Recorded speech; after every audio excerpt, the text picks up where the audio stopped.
আহলে বাইতদেরকে ডাকলেন, হযরতে ফাতিমা, হযরতে আলী, হযরতে হাসান হোসেন রিদওয়ানুল্লাহি তাআলা আলাইহিম আজমাইন, আহলে বাইতদেরকে ডেকে আল্লাহর হাবিব বললেন, ওগো আমার কলিজার টুকরা মেয়ে মা ফাতেমা, ও আলী, ও হাসান হোসেন, এই মাত্র কোরআনে কারীমের আয়াত নাজিল হলো। আল্লাহ রাব্বুল আলামিন আমাকে বলতে বলেছেন, আমি জানি না, আমি নবী জানি না কিয়ামতের দিন আল্লাহ আমার সাথে কি ব্যবহার করবেন, আর আমি এও জানি না যে আল্লাহ রাব্বুল আলামিন তোমাদের সাথে কি ব্যবহার করবেন। সুতরাং ও ফাতেমা, মুহাম্মদ সাল্লাল্লাহু আলাইহি ওয়াসাল্লামের মেয়ে হিসেবে নাজাতের কোনো ফয়সালা তোমার হবে না। ও হাসান হোসেন, মুহাম্মদ সাল্লাল্লাহু আলাইহি ওয়াসাল্লামের নাতি হিসেবে তোমাদের ফয়সালা হবে না। কিয়ামতের দিন তোমাদের ফয়সালা হবে যার যার আমলের উপরে। আমলকে ভালো করে গঠন করো, এই আমল তোমাকে কিয়ামতের দিন তোমাকে বাঁচাবে। আমল তৈরি করো ভালো করে, আমার দোহাই দিয়ে নাজাত পাবে না, আমল তৈরি করতে হবে। কথা বুঝতে পেরেছেন? কথা বুঝে আসছে? আমার বন্ধুগণ, হযরতে ফাতিমা রাদিয়াল্লাহু তাআলা আনহা ইন্তেকালের আগে, মরজে মওত যখন হলো, ইন্তেকালের আগে তিনি হযরত আলীকে, তার স্বামীকে ডেকে বলেন, প্রাণের স্বামী, আমার মওত যখন হয়ে যাবে বেশি লোককে খবর দিবেন না, অল্প লোকদেরকে জানাই আমার জানাজার ব্যবস্থা তাড়াতাড়ি করে মাদফুন করে আমাকে দিবেন। গভীর রাত্রে হযরত ফাতিমা রাদিয়াল্লাহু তাআলা আনহা ইন্তেকাল করলেন। কিছু সংখ্যক সাহাবীদের কাছে খবর দিয়া অল্প সময়ের ভিতরে জানাজার ব্যবস্থা করা হলো। হযরতে আবু যর গিফারী রাদিয়াল্লাহু তাআলা আনহু কবরের ভিতরে নেমে গেলেন। কবরের ভিতরে নেমে গিয়া হযরতে আবু যর বলেন, যে কবর, তোর ভিতরে আজকে কাকে রাখবো, তুই কি তা জানিস নাকি? কোনো জবাব আসে না।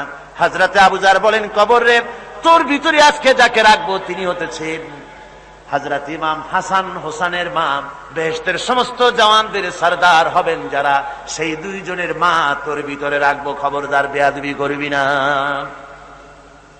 কোন জবাব না পেয়ে হযরত আবু যর বলেন, ওগো কবরের মাটি, তোর ভিতরে কাকে রাখবো কি জানিস?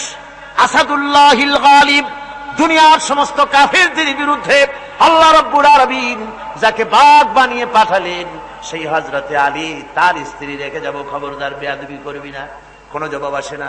হযরতে আবু যর বলেন, কবরের মাটি, তোর ভিতরে যাকে রাখবো তিনি হলেন খাতুনে জান্নাত, বেহেশতের সমস্ত মহিলাদের সরদারিনী হবেন যে ফাতেমা, তারে রেখে যাব, তোর ভিতরে খবরদার কোনো বেয়াদবি করবি না। আবার হযরত আবু যর বলেন, কবরের মাটি, তোর ভিতরে কারে রাখবো কি জানিস? তোর ভিতরে আজকে যাকে রেখে যেতেছি তিনি হলেন আখেরি জামানার পয়গম্বর, বিশ্বনবী জনাবে মুহাম্মদ রাসূলুল্লাহ সাল্লাল্লাহু আলাইহি ওয়াসাল্লামের কলিজার টুকরা মা ফাতেমাকে তোর ভিতরে রাখবো, খবরদার কবরের মাটি বেয়াদবি করবি না। কিতাবে এসেছে, হযরত আবু যর গিফারী শুনতে পেলেন, আওয়াজ এলো, কে যেন বলতেছে, রে আবু যর, আমি ফাতেমা কি চিনি না, হাসান হোসেনের মা কি চিনি না, আলীর স্ত্রী চিনি না, রাসূলের মেয়ে মা ফাতেমা কি চিনি না। আমল যদি ভালো হয় আমার ভিতরে, আমল ভালো নিয়ে যে আসবে শান্তিতে থাকবে, আর আমল যদি খারাপ হয় আমার ভিতরে, তার অবস্থা চূড়ান্ত হয়ে যাবে। আমার ভাইরা, আমার বন্ধুগণ, আমলের উপরে ভিত্তি করে কিয়ামতের দিন নাজাত হবে। আমল যদি খারাপ হয়ে যায়, কিয়ামতের দিন কেউ তাকে বাঁচাতে পারবে না। এই জন্য কিয়ামতের ময়দানে, হাসরের দিনে আল্লাহর হাবিব জনাবে মুহাম্মদ রাসূলুল্লাহ সাল্লাল্লাহু আলাইহি ওয়াসাল্লাম সিজদায় পড়ে কাঁদতে থাকবেন। আল্লাহ রাব্বুল আলামিন বলেন, হাবিব রে, আপনি কাঁদেন কেন? আজকে তো আপনার কাঁদার দিন না, আমি আপনাকে মাকামে মাহমুদ দান করেছি, আমি আপনাকে কাউসার দান করেছি, আপনার আজকে সম্মানের দিন, মর্যাদার দিন, কাঁদেন কেন? আল্লাহর হাবিব বলবেন, রব্বুল আলামিন, মাকামে মাহমুদ পেয়েছি, কাউসার পেয়েছি, কান্দি এই জন্য আমি দেখতে পাচ্ছি আবার সামনে দিয়া ফেরেশতারা আমার উম্মতগুলি জাহান্নামের দিকে নিয়ে যায়। আল্লাহ রাব্বুল আলামিন বলবেন, ওগো আমার হাবিব, আমি আপনাকে ক্ষমতা দিলাম, আপনার জান্নাতি উম্মতগুলি আপনি বেছে নেন। আল্লাহর হাবিব তার জান্নাতের উম্মতগুলি বাঁচতে থাকবেন। হযরত আয়েশা বলেন, ইয়া রাসূলুল্লাহ, কিয়ামতের ময়দানে লক্ষ কোটি কোটি মানুষের ভিতরে আপনার জান্নাতি উম্মত আপনি চিনবেন কি করে?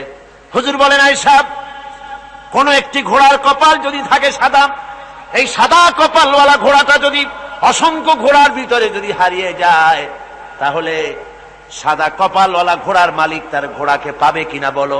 হযরত আয়েশা বলেন, হুজুর অনায়াসে পাবে।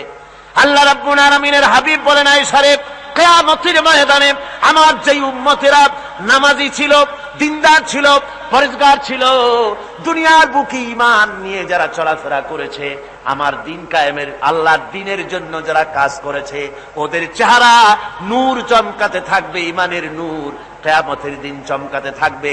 সেই ঈমানের নূর দেখে দেখে আমি আমার জান্নাতি উম্মতগুলি আমি বেছে নেব। হযরত ফাতিমা রাদিয়াল্লাহু তাআলা আনহাকে রাসূলুল্লাহ সাল্লাল্লাহু আলাইহি ওয়াসাল্লাম অত্যন্ত ভালোবাসতেন, মহব্বত করতেন তার স্ত্রীদেরকেও।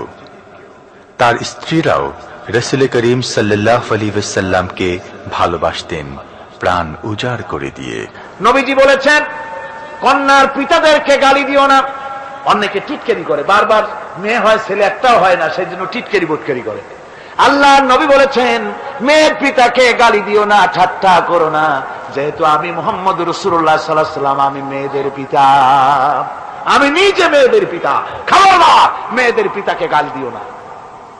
রাসূলুল্লাহ বলেছেন, আকাশের নিচে জমিনের উপরে খাদিজার মতো মহিলা আর নাই। সেই হযরতে খাদিজা রাসূলের 4টি মেয়ে পেটে ধারণ করেছিলেন। সুবহানাল্লাহ। মেয়ের প্রতি রাসূলুল্লাহ যথেষ্ট মহব্বত করতেন, মেয়েকে খুব ভালোবাসতেন হুজুর সাল্লাল্লাহু আলাইহি ওয়াসাল্লাম। হুজুরের কলিজার টুকরা ছিলেন মা ফাতিমা রাদিয়াল্লাহু তাআলা আনহা। হুজুর যখন কোথাও যেতেন, সকলের শেষে দেখা করতেন ফাতেমার সঙ্গে, আর বিদেশ থেকে সফর করে এসে সকলের আগে দেখা করতেন ফাতেমার সঙ্গে। সুবহানাল্লাহ। রাসূলুল্লাহ আরো বলেছেন, তোমরা যখন বাজারে যাবে বা ব্যবসা করতে যাবে বা বিদেশে যাবে, আসার সময় যে সব হাদিয়া নিয়ে আসো। আমরা যখন বাইরে যাই, বাজারে যাই, কিছু হাদিয়া আনি না, জামা কাপড় চকলেট ইত্যাদি আমরা আনে থাকি। রাসূলুল্লাহ বলেছেন, হাদিয়াগুলি তোমরা যারা বিদেশে যাও, বাজারে যাও, হাদিয়া আনবে, আর এনে ঘরের মধ্যে ঢুকে তা শুরু করবে মেয়েকে দিয়ে। প্রথমে দেবে মেয়েকে। সুবহানাল্লাহ। মেয়ের মর্যাদা ইসলামে সব চাইতে বেশি। কোন যুগে? যে যুগে মেয়ে হলে পরেই মাটির নিচে ঘেরে রাখতো, আছাড় মেরে বের ফেলে দিত। বেআইয়ি যামবিন কুতিলাত, কোন অপরাধে তাদেরকে হত্যা করা হলো, আল্লাহ পাক কোরআনে কারীমের মধ্যে বলেছেন। তাদের অপরাধ আর কিছু না, তারা নারী, এই জন্য তাদেরকে মেরে ফেলা হতো। রাসূলুল্লাহ তাদের ইজ্জত দিলেন। সুবহানাল্লাহ বিহামদিহি। রাসূলুল্লাহ সম্মান দিলেন, ইজ্জত দিলেন তাদেরকে। কন্যা হিসাবে নারীর এই মর্যাদা। ফাতেমাকে রাসূল এত ভালোবাসতেন, ইন্তেকালের সময় হযরত ফাতেমা কাঁদতে কাঁদতে বেহুশ হয়ে যাওয়ার উপক্রম হয়ে গেছে। রাসূলুল্লাহ হযরত ফাতেমাকে ইশারা দিলেন। হযরত ফাতেমা তার কান নিয়ে রাসূলুল্লাহর মুখের কাছে লাগাই দিলেন। আল্লাহ নবী কি যেন বললেন কানে কানে, হযরত ফাতেমার কান্না বন্ধ হয়ে গেল।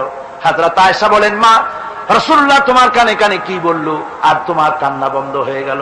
হযরত ফাতেমা বলেন, ইয়া আম্মা জান, আমার আব্বা আমার কানে কানে বললো, মা ফাতেমা তুই কাঁদিস না, তোর কান্না আমার বরদাস্ত হয় না, তোমাকে কাঁদতে হবে না। আমি তোমাকে সুসংবাদ দিয়ে যেতেছি, আমি মরে যাওয়ার পর সর্বপ্রথম তোমার সাথে আমার দেখা হবে। রাসূলুল্লাহর এই ভবিষ্যৎবাণী হযরত ফাতেমা বুঝতে পেরেছেন যে হুজুরের ইন্তেকালের পরে আমার বেশি দেরি হবে না, আমিও তাড়াতাড়ি হুজুরের সাথে শামিল হতে পারবো। হুজুরের ইন্তেকালের 6 মাস পরেই হযরত ফাতেমা রাদিয়াল্লাহু তাআলা আনহা ইন্তেকাল করেছিলেন। কন্যা হিসাবে নারীর মর্যাদা ইসলাম অনেক অনেক গুণে বাড়িয়ে দিয়েছে।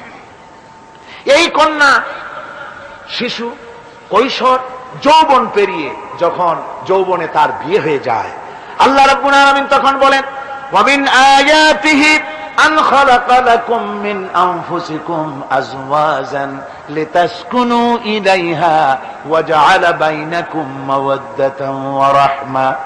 আল্লাহ পাক বলেন, আমার নিদর্শনের ভিতরে এটিও একটি নিদর্শন যে আমি তোমাদের থেকে তোমাদের জোড়া তৈরি করেছি, তোমাদের স্ত্রীদেরকে তৈরি করেছি, তোমাদের সাথে তোমাদের স্ত্রীর ভালোবাসা সৃষ্টি করেছি, মহব্বত সৃষ্টি করেছি।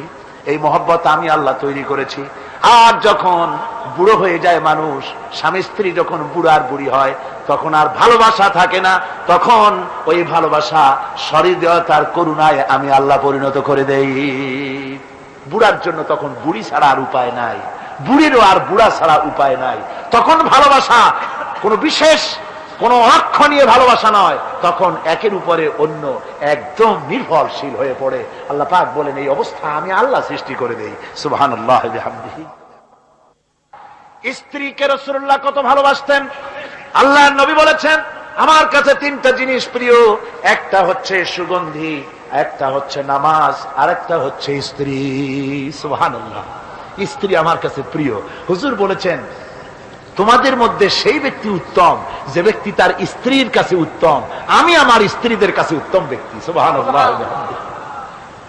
রাসূলুল্লাহ স্ত্রীকে কত ভালোবাসতেন। বিশ্বনবী রাজনৈতিক কর্মকাণ্ড চালাচ্ছেন, যুদ্ধের দামামা বাজতেছে, চতুর্দিকে কত অশান্তি, সবকিছু চলছে, স্ত্রীর হক আদায় করতে ভুলে যাননি। রাতের বেলায় হযরত আয়েশার বয়স কম, তাকে নিয়ে রাসূলুল্লাহ একটু সুযোগ পেয়েছেন, বলছেন আয়েশা সব তো ঘুমিয়ে, চলো আমরা একটু দৌড়াই। ওই যে দূরে একটা জিনিস দেখা যায়, দৌড় দাও দেখি কে আগে যায়। দুজনে দৌড় প্রতিযোগিতা করলেন। দৌড় প্রতিযোগিতায় হযরত আয়েশা ফার্স্ট হলেন, হুজুর পিছনে পড়ে গেলেন। হযরত আয়েশা খুব আনন্দ করলেন যে আপনি কিন্তু আমার সাথে দৌড়ে পারলেন। পরবর্তী কিছু কাল যাওয়ার পর হযরত আয়েশা বলেন হুজুর আজকে আবার বললেন যে চলো আয়েশা একটু দৌড়াই। হযরত আয়েশা বলছেন যে সেদিনের তুলনায় আমার শরীর একটু, আমি মুটিয়ে গেছি, শরীরটি স্থূল হয়েছে। আমি আজকে দৌড়ালাম কিন্তু পারলাম না, রাসূল আগে চলে গেলেন। আমি হাঁপাতে হাঁপাতে যখন হুজুরের কাছে চলে গেছি, হুজুর তখন মুস্কি হেসে আমাকে বললেন আয়েশা ওই সেই দিনের জবাব আজকে দিয়া দিলাম। সুবহানাল্লাহ বিহামদিহি, সুবহানাল্লাহ বিহামদিহি। বিশ্ব নবী কত বড় আদর্শ বিশ্ব মানবতার জন্য। তিনি বলেছেন আরাফাতের ময়দানে রাসূলুল্লাহ বলেছেন তোমরা যেমন পড়বে তোমার স্ত্রীদেরকে তেমন পড়াবে, তোমরা যেমন খাবে তোমার স্ত্রীদেরকে তেমন খাওয়াবে।